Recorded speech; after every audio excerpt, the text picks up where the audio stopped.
and welcome to the Irresistible Marketing Pod, the podcast that wants business to feel better. I'm your host, Isa Gauchi, your marketing confidence cheerleader and owner of the Isa Messaging digital marketing agency for small business baddies such as yourself. Today I want to talk about the what if game we often play with ourselves, except with a twist. Today, I'm going to share some of my favorite what-ifs to feed my brain to protect my capacity to navigate the challenging waters of entrepreneurship. Because look, entrepreneurship is hard. I once saw someone on Reddit describing entrepreneurship feeling like you're getting repeatedly punched in the face, especially in the early days.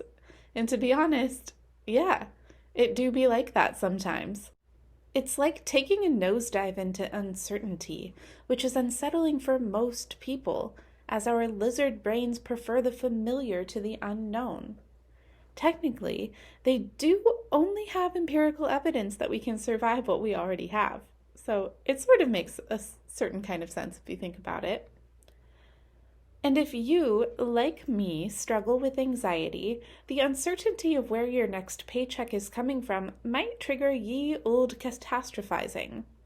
I've heard it 1,000 times in my own head when I'm struggling and from clients and colleagues when they're locked in an existential business doom spiral. What if no one buys? What if they think I'm too expensive? What if they think I send too many emails and I'm spamming them?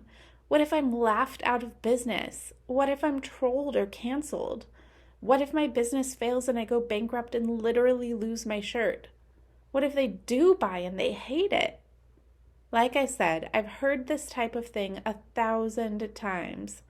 Those self-doubt brain grooves are well worn. But when that happens, my favorite thing to do is to shift the energy behind the what-if game. Something like, what if it all turns out okay? What if it turns out better than okay? Better than I ever could have possibly imagined beyond all my wildest dreams. And now that I've practiced this a lot, the reminder to simply change the energy behind my what if game tends to be enough to redirect my thoughts and soothe my nerves. But for folks on a downward spiral into what-if catastrophe, it can be too big a jump to go directly from what if I fail spectacularly and humiliate myself to what if it turns out amazing? Because the body only feels the possibility of truth in the former rather than the latter. That's why I like to give detailed, specific what-ifs to interrupt the negativity spiral when folks are struggling with their marketing. These what-ifs are often examples pulled from real things that have happened to myself or my other clients. This helps my spiraling clients to accept that the positive what-if I'm proposing absolutely could happen because it already has. And my belief in this what-if helps them to build familiarity and safety with the concept enough for them to start to believe in it too. In case you could also use some better what-ifs, here are 11 of my favorites for reversing a marketing doom spiral. I'd love to hear which ones feel most supportive to you or what positive what-ifs you'd like to add to the arsenal. And you know I love hearing from you, so always remember that my email and DMs are open to your feedback and suggestions. All right, back to the better what-ifs. Number 1. What if every time you get inspired to share something in your marketing, it's because someone, somewhere, at some time, present or future, needs to hear it exactly the way you say it? This is a thought that has helped me show up in my marketing consistently, especially at the beginning of my business when it felt like it was taking forever to gain reach, engagement, and followers. The gap between making the content and seeing results often triggered my tendency to assume everybody hates me and what if myself straight to hell. But the fact is, the reality of not yet seeing results is just neutral data. There is so much context to weigh in before you could ever draw a meaningful conclusion as to why you're not seeing results yet. And in order to keep myself from quitting on my marketing before giving it a fair shot at working, I needed a better way to think about it. I landed on this uplifting what if. What if every time you get inspired to share something in your marketing, it's because someone, somewhere, at some time, present or future, needs to hear it exactly the way you say it? Now, here's why I love this what if. Number one, you can't disprove it unless you have a crystal ball and a 0% error rate at foretelling the future. Number two, I've had way too much proof that this is actually correct. For example, the other day I woke up to a nice surprise. Someone I'd never met, and I'm not sure how they found me, where they're following me, or for how long, had bought every single one of my Marketing Confidence Cheerleader workbooks from my website. Now, these are products that I've made more than a year ago, never officially launched, and have made maybe one post about in the last 12 months. Or, for another example, sometimes someone will take themselves all the way through checkout on a mid or high ticket item in an email days after I sent it. Or I'll hear months after publishing a podcast episode how much it meant to someone stumbling across the Irresistible Marketing Pod for the first time. Also, blog posts I wrote literally years ago still drive tons of traffic to my website to this day. I often look at my TikTok account when I check it, which isn't very often, to find that new folks have followed me from TikToks I posted weeks ago. So yes, I know we're in the digital age and are obsessed with instant gratification and have a tendency to want to measure the results of our marketing immediately after posting, but it's much more helpful to permit things to cook a little bit. It's also fun to imagine someone somewhere in time reading my writing, listening to this podcast, or watching my videos and feeling held, loved, seen, and inspired. I imagine their shame evaporating, their dreams expanding, their mood lifting, and their energy rising. And it's fun to believe I got the inkling to share what I did because this person I'm imagining needed this message exactly how I delivered it. In general, this what if spiral has me smiling and motivated to keep on sharing, keep on marketing. Whereas the what if I'm just shouting into the void and no one cares thought loop of yours has had me shutting down, cowering from the shame and robbing me of my motivation. And here's another thing. Who cares if this what if is quote unquote true? What makes more business sense for your ability to keep showing up and CEOing and doing the damn thing? Okay, better what if number 2. What if right now a client is finding and binging your content, converting themselves? And what if very soon they show up in your DMs, seemingly out of nowhere, from your perspective at least, asking, "Where do I send the payment? I have to work with you." So I've noticed a troubling tendency in myself and so many of my type A, straight A student, high performer, recovering perfectionist clients.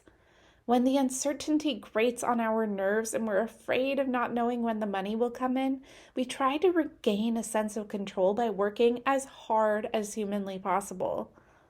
As though staying busy and grinding ourselves into the ground could force the outcome we want. Spoiler alert, it cannot. The trouble is, we're often tempted to grind right through our body's pleas for rest.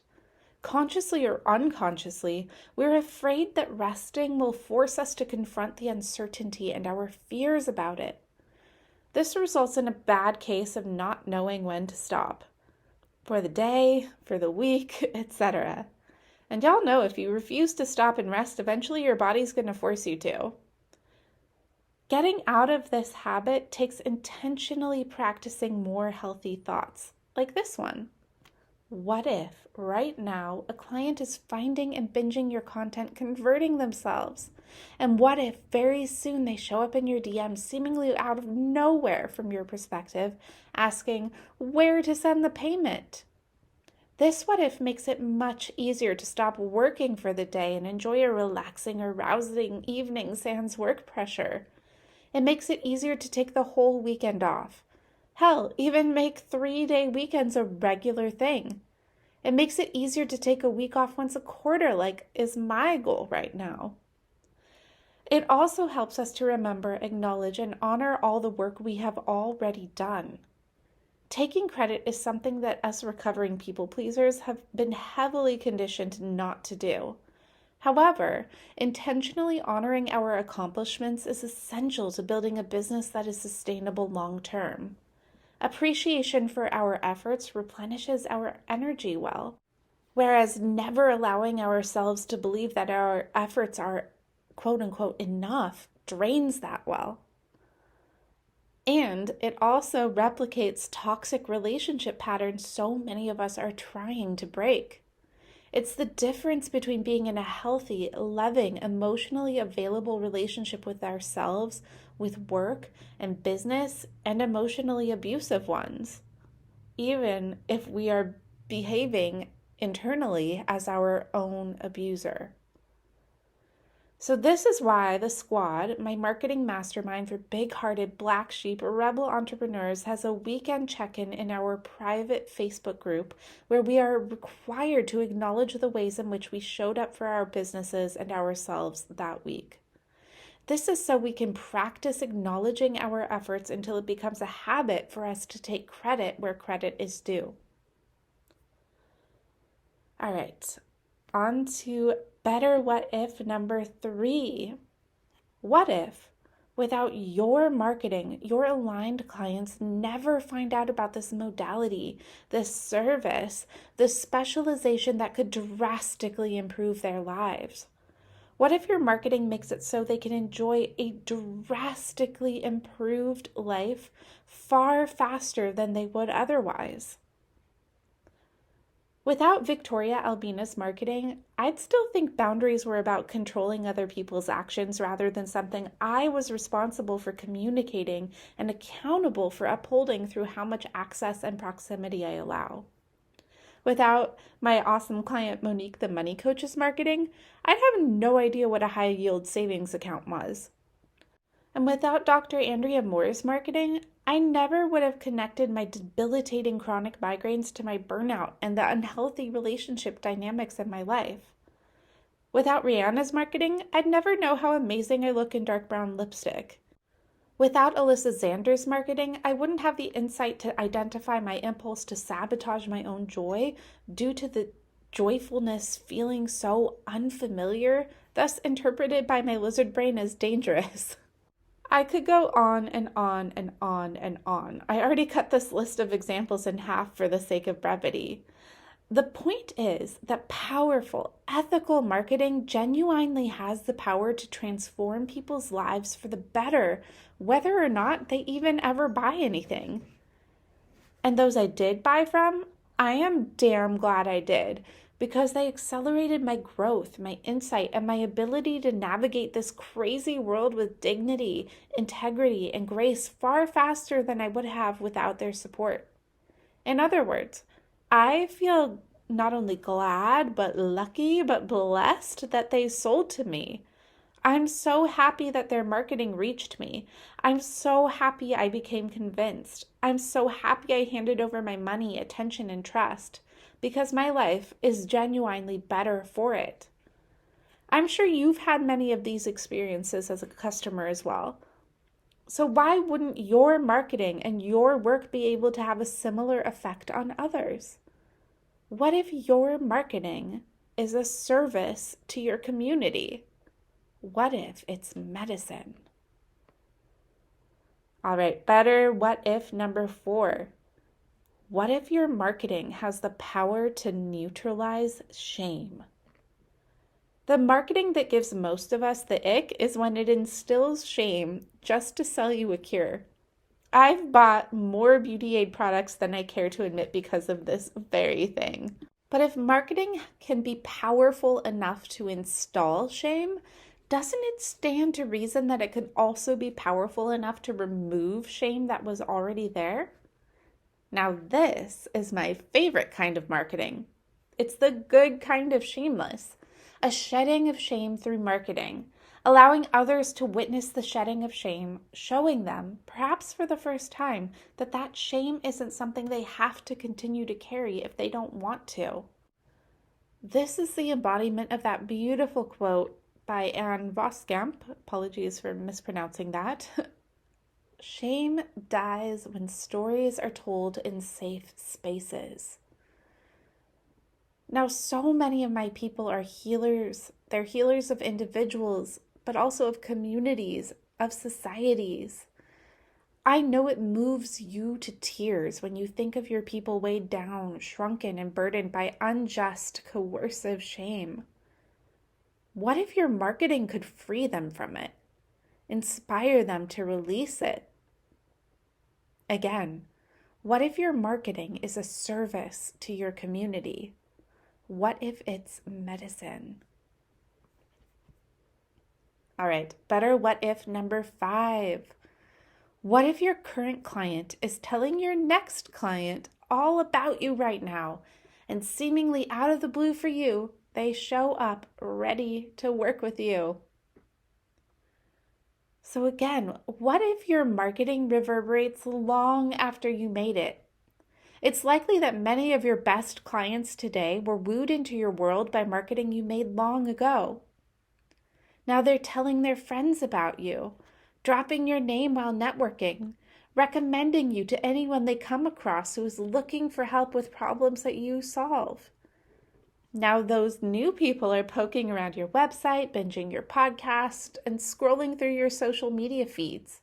Soon you'll get an email, a call, a DM, all because marketing you made weeks or months or years ago got the ball rolling by getting that initial client in. And then they referred more people to you. So what if the marketing you're making right now today is what will woo your next 100 customers? And what if in the future you get messages all the time about how that thing you said that you may not even remember saying because you've said so many profound things in your marketing since then, but that thing you said way back when changed someone's life for the better. They were inspired to make an empowered decision, make a big move, use their voice, and then magic happened. What if soon you start receiving messages like that all the time? Better what if number 6. What if you've done enough today? What if all the marketing you've already made is constantly working for you, even when you're off duty? What if the same is true for all that good work you've already done for clients who are now telling all their networks about you? What if every time your body or your energy tells you, that's enough for today, it's correct? What if every time you listen to your body and your energy that it's time to rest, this serves as an insurance policy that the marketing you produce next will be of top quality? What if your marketing is 1,000 million zillion times more effective when you get enough rest? And what if when you take the rest you need, the universe rewards you with notification after notification that payment has been sent? Better what if number 7. What if clarity, direction, and confidence is just on the other side of rest? I always tell my marketing confidence cheerleading clients, if you don't know what you want or what to do, rest. It's always been the case for me that clarity and conviction appear once I've had adequate rest. And as I am recovering from my own toxic productivity tendencies, thanks internalized capitalism, it takes a huge leap of faith whenever I actually permit myself to rest before it's an emergency. So when I decide to rest, despite that discomfort, I arm myself with evidence of all the times I lacked direction and then found it after a day or two off. How I couldn't tell what I wanted and then it came to me with crystal clarity after a long weekend. I think of all the times I've prescribed rest to my clients and they found clarity on the other side. So what if success doesn't come from working harder, but instead taking better care of your genius? And since you're the vessel of your genius, caring for your genius requires caring for you, which includes, very importantly, resting. Better what if number 8. What if all the shitty stuff you're experiencing right now is part of your manifestation because you need to go through it in order to alchemize the experience to gain the wisdom that will take you to your next level? Before my first 10K profit month in my business, I had a couple really, really bad sales months. And I had to ask for help. A kind uncle had to loan me money so I could make rent. And asking him for help was terrifying. I was so ashamed to need help. And it wasn't like I hadn't tried to get income other ways. I really had, but I continued to have a chronic illness, which limited my ability. And, things were rough out there. So, actually, I don't know why I just qualified it. Folks, sometimes we need help. Sometimes we need support, and it's okay. And asking for help was a block that I really had to get over because I had to learn how to be honest with myself and others about my situation. And I had to learn that I wouldn't die if I asked for help. I had to learn that normal people don't meet requests for help with shaming and derision. And my unfortunate experiences with such reactions in my past were actually outliers that meant nothing about me or my worthiness as a person. I had to believe I was worthy of having my needs met and worthy of receiving help when I couldn't meet them on my own. And without this experience, I wonder if I would have had the confidence to be assertive enough to have the conversations and do the pitches that led to my first 10K profit month. To be honest, I think I probably would have still held back, prioritizing not being a bother over taking the actions necessary to meet my financial goals. So if you listening right now are in a really tough spot, maybe your business or personal life or both feel like they're just going to shit, what if it's all part of what you're calling in? What if you've been served the exact obstacles and challenges you need to propel the growth that is required for you to become the person that runs the 7-figure business or whatever your goal is, the sort of person that can handle the responsibility of a 7-figure business, of a big team, of 100 people in your membership, of 1,000 people in your membership? What if the challenges right now are an initiation to prepare you for what you've been praying for? When stuff gets really hard for me to deal with, I choose to believe it's all part of what I've been asking for. Distractions and obstacles are being removed so my focus and energy are clear. I'm being redirected until I'm facing the right way. I'm getting stronger, more creative, more resilient, more wily, because the person who has what I want is strong enough to hold it, creative enough to sustain it, resilient enough to handle the increased visibility and responsibility, and wily enough to maximize the fruits of my labor and enjoy the shit out of all of it. The process included, the obstacles included, the challenges included. I want to be the sort of person that meets challenges with joy, the joy of growth, the joy of alchemizing, transforming myself, becoming a phoenix over and over again, and becoming more beautiful, more magnificent, more powerful every single time. So what if this challenge that you're facing right now, whatever it is part of your best manifestation ever? What if it means it's working? All right. Better what if number 9. What if your next win is right around the corner? What if your goal is so much closer than you think it is? And it's like when you're driving around a sharp bend and you can't really see what's on the other side of that bend, but it's really close. What if that's where your next big win is? It's just right around the corner. You just can't see it right now because you're on a sharp bend. What if it happens tomorrow, tonight? What if by next Monday your whole world has changed for the massively better? What's the opposite of catastrophe? Let's what if spiral into that. Better what if number 10. What if you could 10 times the price and triple your sales? What if raising your prices will make your audience take your offer more seriously? Because you pricing it appropriately is your vote of confidence in its value. I've actually had this exact experience happen, and there are so many stories like mine and even more impressive. Actually, the very last podcast episode before this one is all about that experience for me, if you want to go check it out. Anyhow, what if making a big investment gets your client even more excited to work with you because it represents an energetic investment of going all in? And what if hitting your next financial goal will be super easy for you because you'll only have to sell a few or maybe even one to meet that financial goal once you raise your price?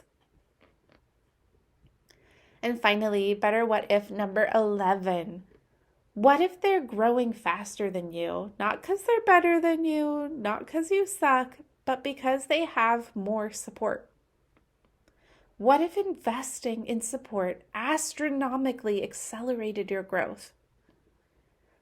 So, I'm sure you've heard this before, but it's so true. Your coaches have coaches. Your mentors have mentors. So many of the people whose businesses you admire, whose upward trajectory you're envious of, have a lot of support. And not just the kind that you're blessed with if you were born into a super supportive, loving family and have a super supportive, loving inner circle that are all entrepreneurially inclined and understand the unique challenges and obstacles that go with that. Like maybe you've been blessed with that. Maybe they've been blessed with that. But they go further. They go further. Even with such divine blessings, the folks who you look up to and whose businesses you most admire are heavily investing in their development as a leader. The coaches I most look up to are always regularly mentioning having dropped well over 6 figures on mentorship for themselves, even though they themselves are a mentor. Why? Because they understand that we cannot see our own blind spots. Sometimes our frames of reference are too limited to spot brilliant solutions and amazing opportunities. Sometimes our mind drama clouds our brilliance, and sometimes the people close to us don't get us, and that hurts and it's lonely. Sometimes they can't see or believe in our vision, and that's discouraging and deflating. And that's why getting skilled support is so crucial to the success of your business and you go getting those big dreams of yours and being encouraged to dream bigger so you're not limiting yourself. So there is someone there to help you see what you're not seeing, someone to help expand your realm of possibilities, someone to validate and encourage your vision, someone to help hold you accountable to your dreams, someone to keep you on track to go and get them. What if investing in support is a brilliant business decision? What if allowing yourself to receive support unlocks your massive success? Excited by that last what if? I would love to be your marketing confidence cheerleader. You can work with me one-on-one in my 3-month program, Season of Support, where we will tackle whatever is blocking your biggest, wildest business dreams from being realized. Whether it's a strategic, tactical, or emotional dragon, we will work through it. You would also be so welcome to join the squad, my fabulous marketing mastermind for big-hearted black sheep rebel entrepreneurs who are cheering each other on as we all do the impossible in real time.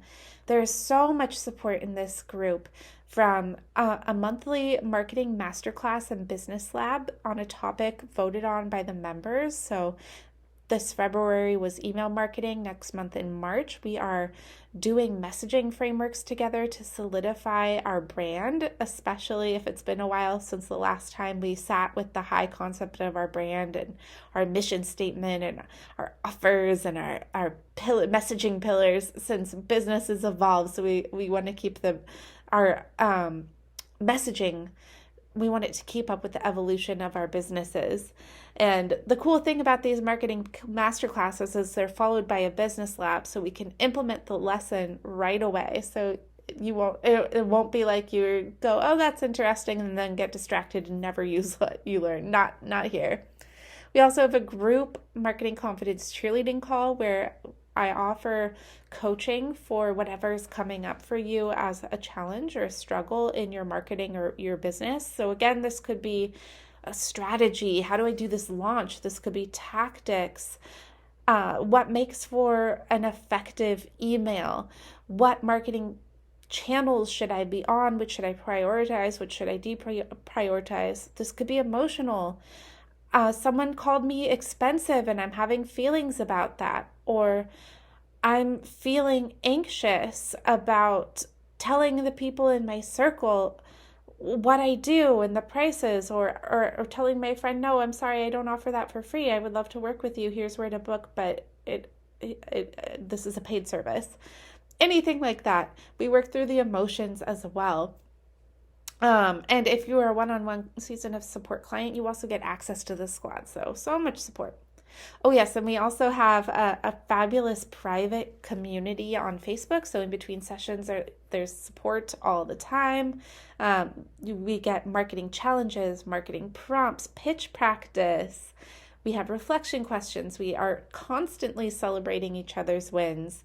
And we have a new addition, which is a bi-monthly avoidance group. So it's where we all co-work together, hold each other accountable, body double, and we bring our thorniest projects that we're most likely to procrastinate on and avoid. And so we can sit there and do our scariest projects together and then have a little dance party and check in. And y'all, we have been getting so much done on these calls. I kind of feel like I should have renamed this the Get Shit Done Day.